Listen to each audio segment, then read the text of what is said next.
Hello student, welcome back in social science class. In this class, I am going to start chapter number 2 of geography of class 9th. Chapter is physical features of India. Okay, physical features of India. In this chapter, we are going to know about the all kinds of physical feature of our country. Okay, what is physical feature? Physical features means the feature of our country, what we can see, what we can observe.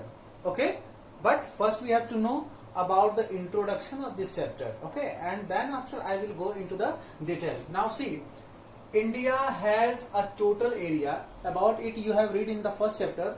India has a total area of 3.2 million square kilometer. Okay, it covers 2.4% of world's total area. Means what? Our country is a vast country. Understand? Our country is a vast country and having a large area of the land, covering the large area of the land. So that it is also have a 7th largest position in the world. This is the 7th largest country in the world. I think you have understand. Next is, now see what we have seen. India is a vast country on the basis of land form, on the basis of area. Okay, on the basis of area, India is a vast country. But it is not vast on the basis of area. It is also a very vast country on the basis of their physical features. Okay, now see, this is a vast country with a variety of landform. With a variety of landform. Okay, major landforms are mountain, plains, desert, plateaus, and islands. Okay, means in the country, India is a large country, have a 7th position on the basis of area, but it has variations in their physical features. What variations we can see? We can see all the words variation in our country. We can see in India mountain, we can see plain, we can see desert, plateaus, and islands. Okay, means in this way we can say that it has a numbers of the variations on their landform. Okay, now see, physical feature of India has been formed by different types of rocks. Okay, our country has been made and make a different variations in their landform, and these landform has been formed by the different kinds of rocks. Okay, some rocks in our country we can find out they are very hard, and some rocks are very soft. Some rocks are very hard, like you can take the example of marble.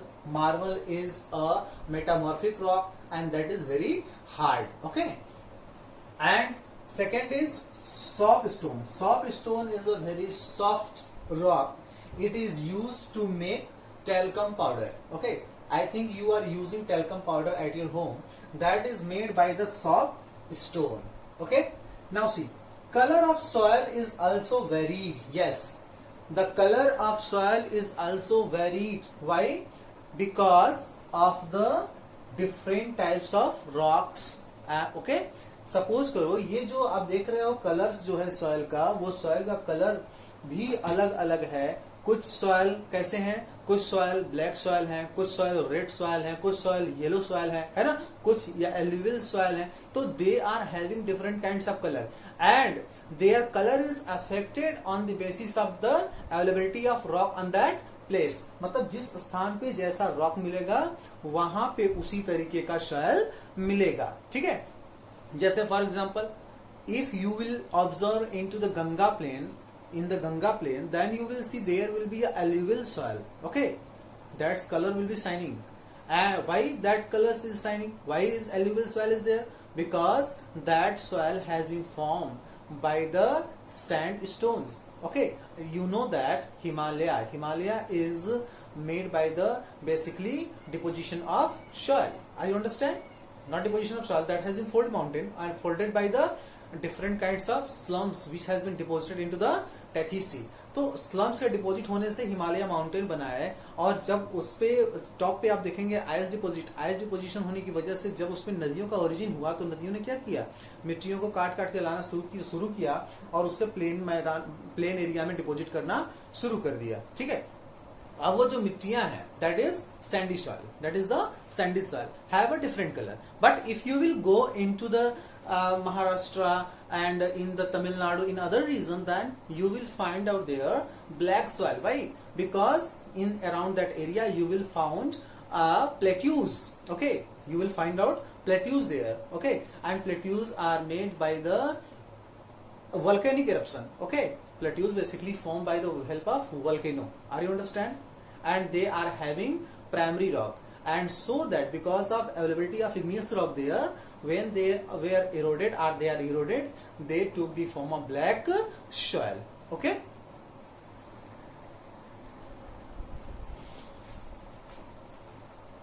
okay, now we will know how different kinds of physical features what we can see of our country has been formed. Now see, Indian landmass formed during the different geological period and numbers of the processes.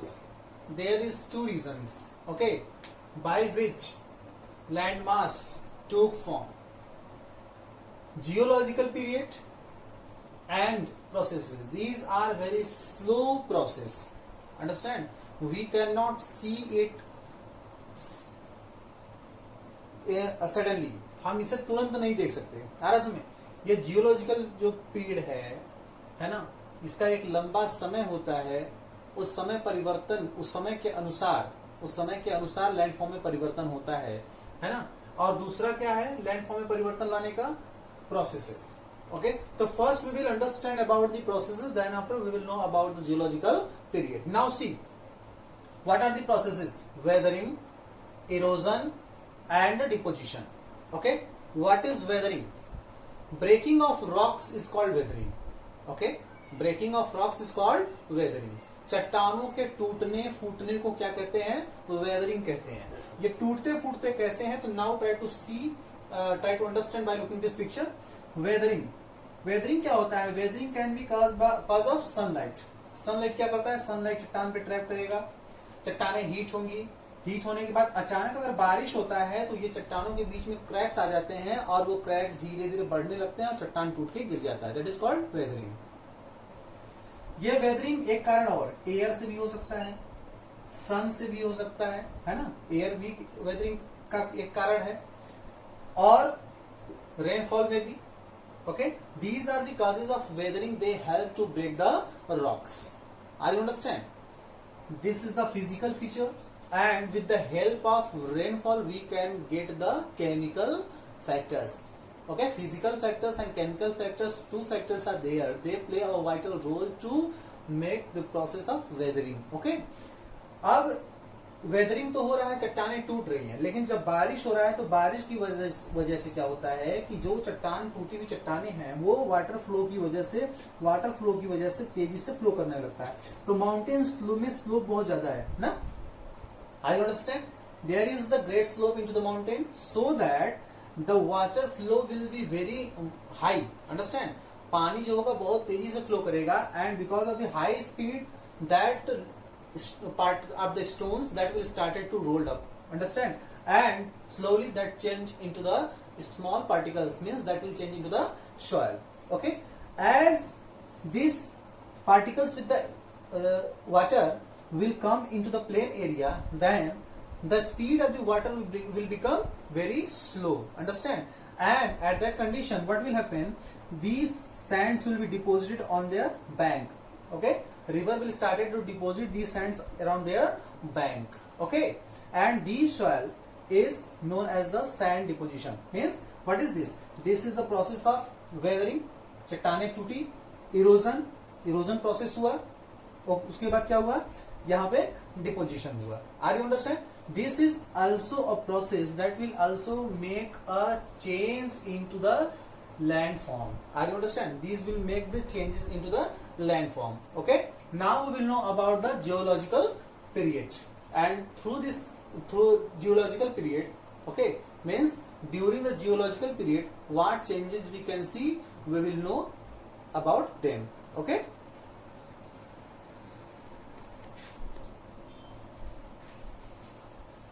okay, now we will know about the geological period, है ना, that is the long period. Now see, scientists have explained about the formation of physical features with the help of some theories.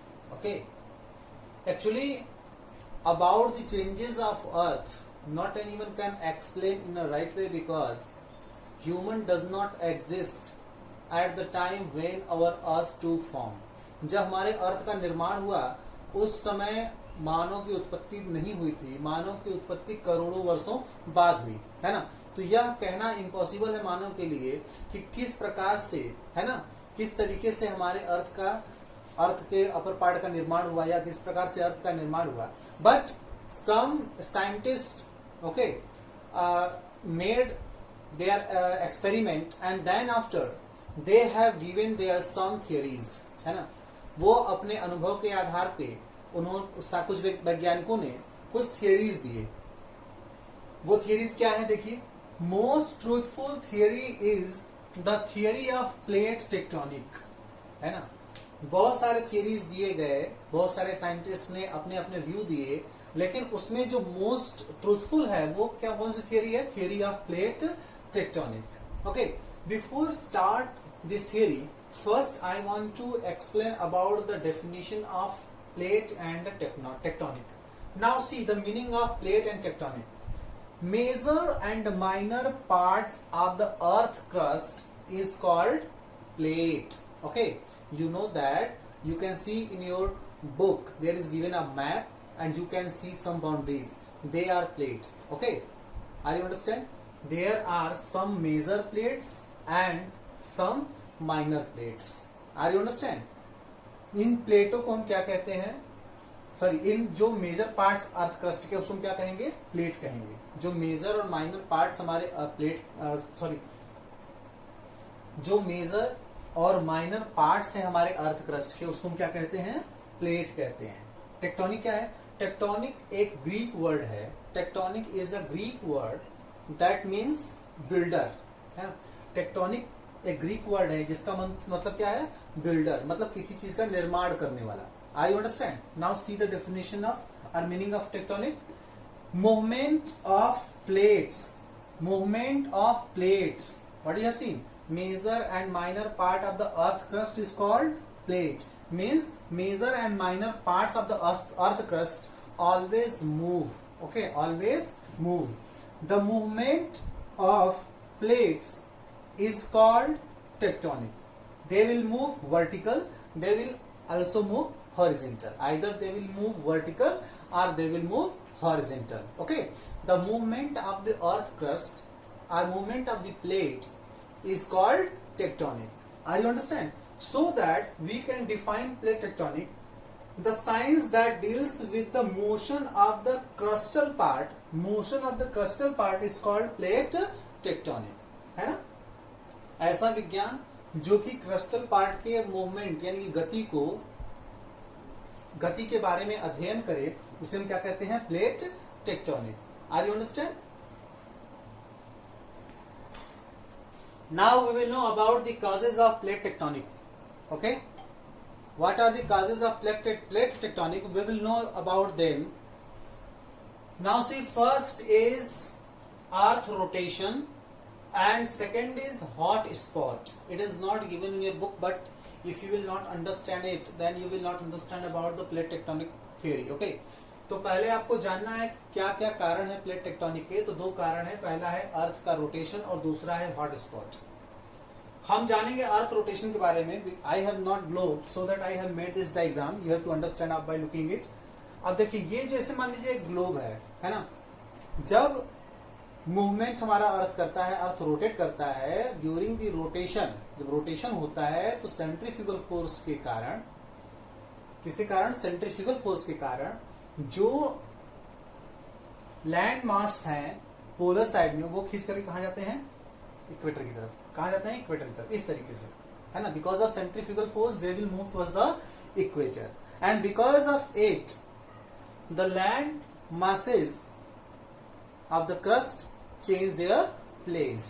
Okay, and second reason is hot spot. Now you should know about the hot spot. I have taken the part of the earth. हमने क्या किया है, अर्थ के part को इस तरीके से काट दिया है, ठीक है ना, हमने अर्थ के पार्ट को इस तरीके से काट दिया है और वहां पे इस पार्ट को बनाया है. तो पहले क्या है, inner core. You know that inner core is the centre part of the earth and made by the heavy materials. After that outer core, after that mantle. In the mantle you can see there will be a molten magma. यहाँ पे क्या होगा, पिघला हुआ magma मिलेगा, आ रहा समझ में. और उसी के ठीक ऊपर है एस्थेनोस्फीयर. एस्थेनोस्फीयर क्या है, this is the semi liquid, this is in the semi liquid form. Asthenosphere is in the semi liquid form. उसके ऊपर हमारा थीन क्रस्ट है, उसके ऊपर हमारा थीन क्रस्ट है, आ रहा समझ. आइए देखते हैं. अब देखिए जो थीन क्रस्ट है that is also made by two oceanic crust and continental crust. It is made by two. First is oceanic crust and second is continental crust. अब देखिए ओसेनिक क्रस्ट और कॉन्टिनेंटल क्रस्ट ये दो क्रस्ट होते हैं और इसमें आपको ये पता होना चाहिए कि जो ओसेनिक क्रस्ट होते हैं they are made by the heavy materials. इसलिए इनका वेट क्या होता है, ज्यादा होता है, ठीक है. इनको हम कहते हैं भारी प्लेटें. और ये जो कॉन्टिनेंटल क्रस्ट है ये हल्के मटेरियल से बना हुआ है. This is made by the light materials.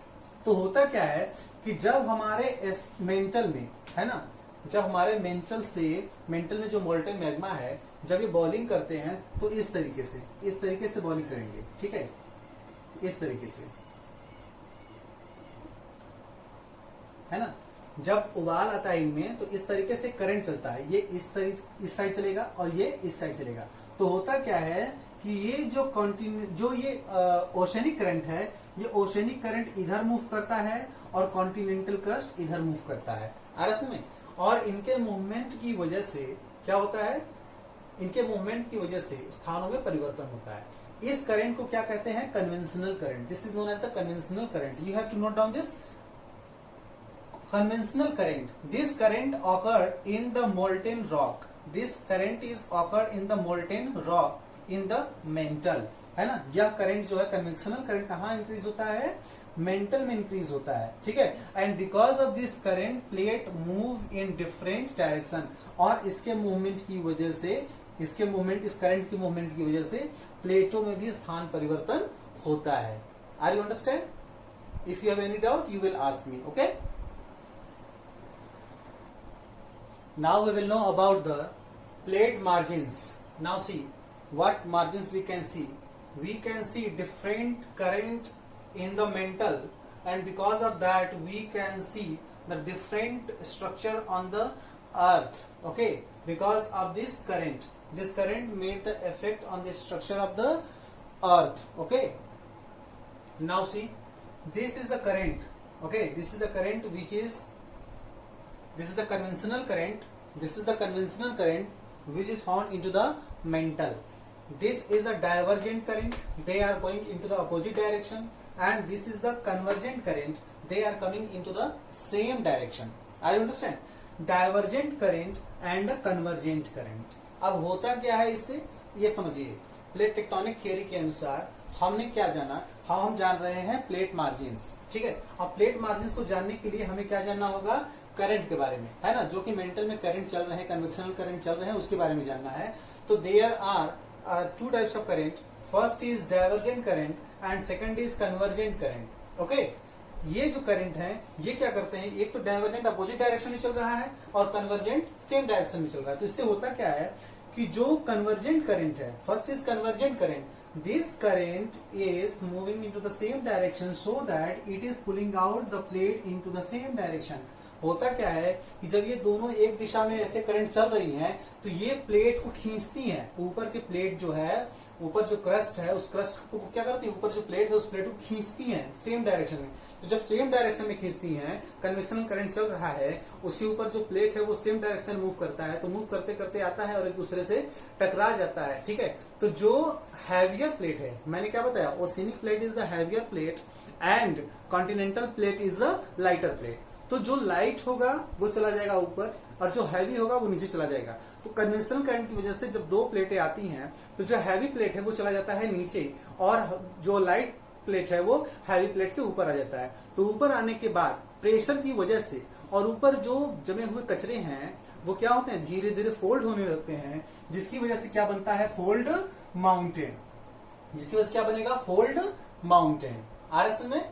लेकिन ये जो करंट चल रहा है, ये जो कन्वेक्शनल करंट है, आ रहा में, इसको डिस्ट्रक्टिव करंट बोलते हैं। इसको डिस्ट्रक्टिव करंट क्यों बोलते हैं, क्योंकि ये जो प्लेट है, यहाँ पे जो हाई प्लेट है, हाइवियर प्लेट है, जब ये आकर के इससे टकराता है तो ये नीचे जाता है एस्थेनोस्फीयर में और एस्थेनोस्फीयर में जाकर के ये मेल्ट हो जाता है। ठीक है, इसकी वजह से क्या बोलते हैं, destructive current. Okay, and divergent current. Now see this current is moving into the opposite direction. ये करंट क्या कर रहा है, अपोजिट डायरेक्शन मूव कर रहा है। तो जब ये करंट अपोजिट डायरेक्शन मूव कर रहा है तो प्लेट को क्या करता है, अपोजिट डायरेक्शन में खींचता है, अपोजिट डायरेक्शन में खींचेगा। जब प्लेट अपोजिट डायरेक्शन में आएंगे तो मेंटल में जो मैग्मा है, जो मेंटल में मैग्मा है, मैग्मा ऊपर आता है और आ करके इन प्लेटों में जुड़ जाता है, जिससे कि प्लेटों का नए प्लेटों का निर्माण होता है। ठीक है, तो इसको क्या बोलते हैं, इसको बोलते हैं divergent current and this also known as the mid oceanic range. This is the mid-oceanic range where the plates will move to the opposite direction. Are you understand? And this is also known as the constructive current. This is known as the constructive current. क्यों? क्योंकि यहाँ पे नए प्लेटों का निर्माण होता है।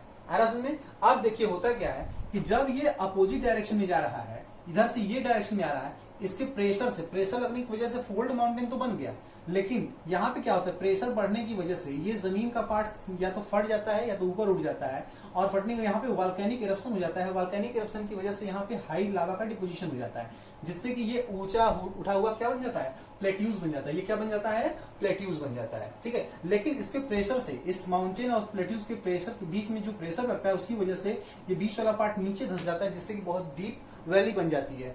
बाद में ये डीप वैली जब माउंटेन से वो रिवर्स का निर्माण होता है तो वो नदियां क्या करती हैं, माउंटेन को इरोड कर करके मटेरियल्स को लाकर इसमें डिपॉजिट करती हैं। बाद में ये पूरा पूरा फिल हो जाता है और क्या बन जाता है, प्लेन बन जाता है ना। तो इस तरीके से हमने क्या देखा कि जो जो करंट्स हैं, ठीक है, जो प्लेट मार्जिन्स हैं, इस प्लेट मार्जिन से हमने क्या देखा, हमने देखा कंस्ट्रक्टिव प्लेट, हमने देखा क्या, डिस्ट्रक्टिव मार्जिन, हमने देखा कंस्ट्रक्टिव मार्जिन, हमने देखा destructive margins. Okay, and third is now see transform boundary. Transform boundary क्या होता है कि जब करंट, एक करंट इस तरीके से चल रहा है और दूसरा करंट इस डायरेक्शन में चल रहा है। ठीक, एक करंट ऐसे चल रहा है, दूसरा करंट इस डायरेक्शन में चल रहा है, तो ऊपर जो प्लेट है इधर चलने वाले करंट से पीछे आएगा और इधर चलने वाले करंट से आगे जाएगा। आ रहा समझ? तो इस तरीके से दो प्लेटें एक सेम डायरेक्शन में खिसक जाती हैं। इसको क्या बोलते हैं, ट्रांसफॉर्म बाउंड्री। ठीक है, इसको क्या बोलते हैं, ट्रांसफॉर्म बाउंड्री। और हमने क्या देखा कि जब ये कन्वर्जेंट करंट चल रहा है तो कन्वर्जेंट करंट की वजह से जो प्रेशर लगता है, उस प्रेशर की वजह से क्या बनता है, हिमालय माउंटेन। जो हमारा हिमालय माउंटेन भारत का बना हुआ है वो किस करंट की वजह से बना हुआ है, कन्वर्जेंट करंट की वजह से। और जो इंडियन लैंड मास है वो क्या है, हैवियर प्लेट है। जो इंडो ऑस्ट्रेलियन प्लेट है that is the heavier plate and Eurasian plate is the lighter plate. So that Eurasian plate is राइज्ड up and Indo Australian plate is subsided, understand, under the Eurasian plate. And in this way, because of the pressure, the materials what were deposited into the Tethys Sea, they are raised up and took the form of fold mountain. Are you understand? And in the next class we will know about the major physical division. Okay, in the next class we will know about the major physical division. If you have any doubt you will ask me. Okay.